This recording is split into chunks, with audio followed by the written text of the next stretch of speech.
Selanjutnya, Terus apakah orang-orang yang memiliki karakter dan sifat yang irit, pelit, itu bisa jadi orang kaya, Bunda?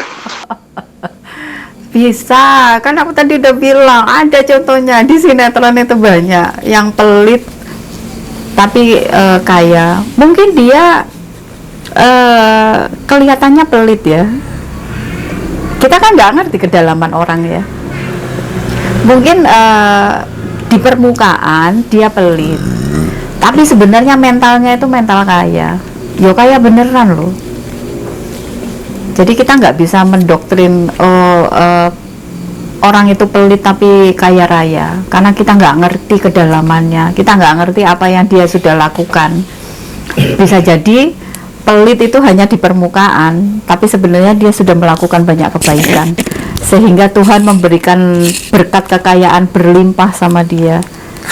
Iya, kita nggak pernah tahu detail dari masing-masing orang kan, kedalaman dari masing-masing orang kan kita nggak pernah tahu. Jadi ojo diklaim kuno. Jangan diklaim seperti itu, karena kita tidak pernah tahu kedalaman masing-masing orang. Lek misalnya apa yang membuat kaya dan apa yang membuat miskin itu sebenarnya lebih ke mental gitu. Lek mentalnya udah dibangun, mentalnya mental kaya yo, kaya beneran. Tapi kalau misalnya udah terbiasa dengan mental miskin, ya miskin aja. Lek menurutku bukan dari habitnya, bukan dari apa yang dia lakukan, tapi mental yang sudah dia bangun.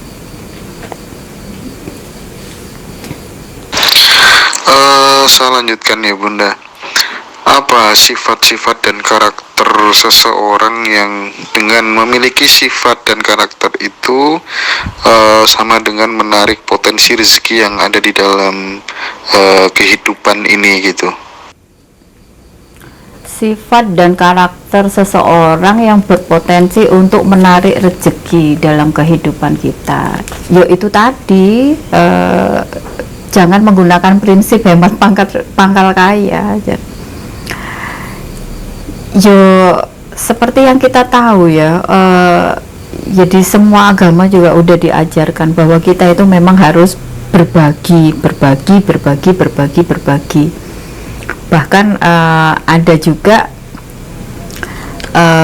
di salah satu ayat itu ya, di dalam rezeki kita itu sebenarnya ada rezeki orang lain.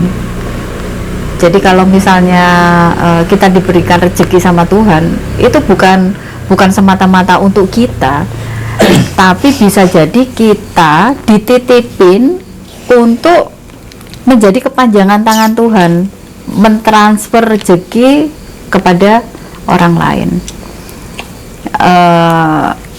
Ya standar lah ya, jadi orang itu yang gampang tertolong, yang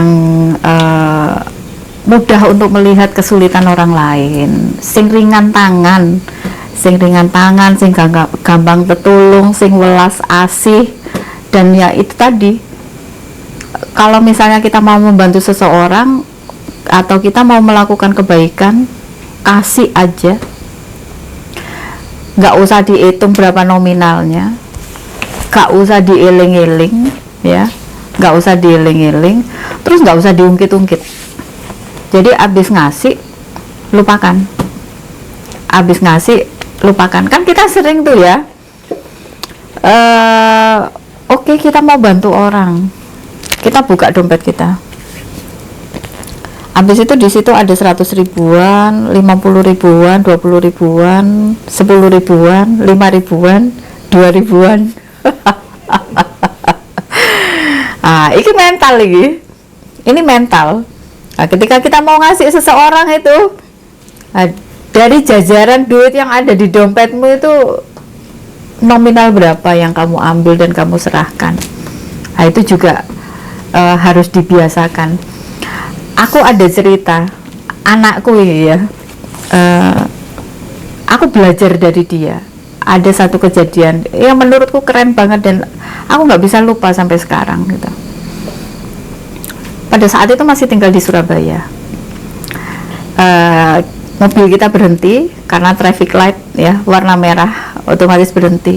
Habis itu di depan kita itu ada gerobak sari roti, yang pakai sepeda itu loh, pakai sepeda ontel itu loh.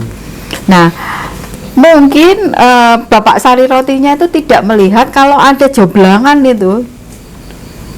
Akhirnya roda gerobaknya itu masuk ke joblangan, jatuhlah dia. Gerobaknya dari kaca kan, kalau sari roti itu pecah semua.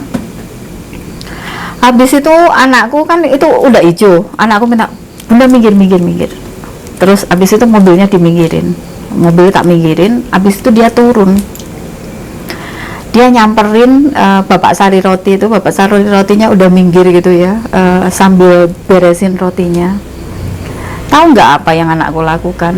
Di dompetnya ada uang 500.000, dikasih 500.000 ke bapak sari rotinya itu. Dan nggak pakai nanya aku, nggak nggak minta persetujuanku, dia langsung kasih itu.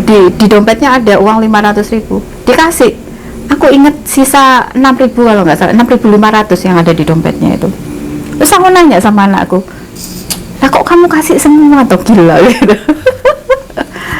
Ya kasihan bunda, karena kacanya pecah semua, dia bilang gitu. Karena udah rotinya udah jatuh semua, kacanya pecah semua. Nggak apa-apa, nanti rezeki Tuhan yang ngasih. Padahal bukan Tuhan yang ngasih, ibunya yang ngasih. Dan itu keren banget. Sampai hari ini aku nggak bisa lupa peristiwa itu. Bahkan aku ibu aku cuman ngeliat sambil tetap duduk di dalam mobil. Dia yang turun datang ke bapak sari roti itu, dan aku ini nggak tergerak gitu loh. Aku tidak tergerak mendatangi bapak sari roti itu. Justru anakku yang punya inisiatif untuk minggirin mobilnya. Habis itu dia turun, habis itu dia ambil uang yang ada di dompetnya, dan dia ambil nominal yang paling besar. Dan itu tidak sekali itu aja, sering kali dia begitu. Ketika mau ngasih orang, dia selalu mengambil nominal yang paling besar. Aku nggak ngerti sopo sing ngajari, karena aku juga tidak begitu, tidak selalu begitu. Tapi kalau anakku begitu, ngasih tukang parkir, misalnya lagi parkir nih, ngasih tukang parkir. Kalau aku ngasih 5.000 ya, udah nggak usah kembalian pak, sok-sokan 5.000 nggak usah kembalian, paling ya lebihannya 2.000 ya. Kalau anakku nggak, ngasih tukang parkir itu 10.000, 20.000, dia nggak pernah minta kembalian. Aku belajar banyak dari dia, dari anakku itu. Dan aku nggak ngerti kok dia punya pemikiran seperti itu, siapa yang ngajari. Sing jelas itu aku. Next.